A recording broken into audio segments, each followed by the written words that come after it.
এসে গেছি আবারও একটা মাছের রেসিপি নিয়ে। আজকে রান্না করব বেগুন দিয়ে ফলি মাছের ঝোল। তার জন্য দেখো মাছগুলো খুব ভালো করে পরিষ্কার করে ধুয়ে নিয়ে মাছের মধ্যে নুন হলুদ মাখিয়ে রেডি করে রেখেছি। আর এদিকে লম্বা লম্বা করে বেগুন কেটে নিয়েছি।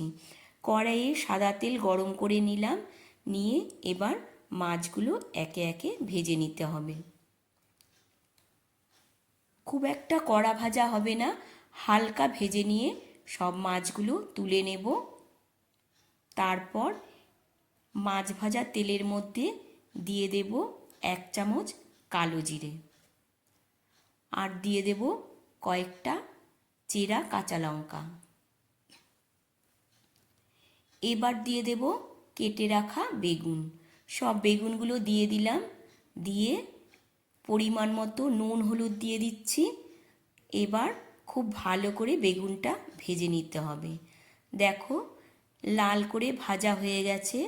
এবার আমি এর মধ্যে দিয়ে দেব সামান্য একটু সাদা সর্ষে বাটা, আর বাটার মধ্যে আমি 2টো কাঁচা লঙ্কাও বেটে দিয়েছি। বেশি কষাবো না, হালকা কষিয়ে নিয়ে পরিমাণ মতো জল দিয়ে দিলাম। এবার ঝোলটা খুব ভালো করে ফুটিয়ে নেব।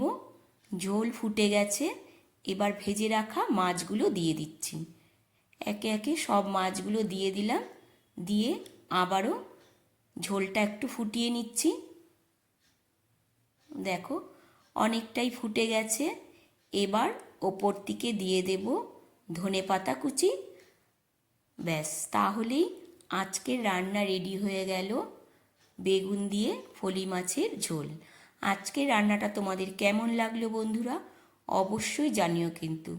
আর ভালো লাগলে অবশ্যই লাইক কমেন্ট করে দিও। আবারও তোমাদের সাথে দেখা হবে অন্য একটা রান্নার ভিডিওতে। ততক্ষণের জন্য তোমরা ভালো থেকো।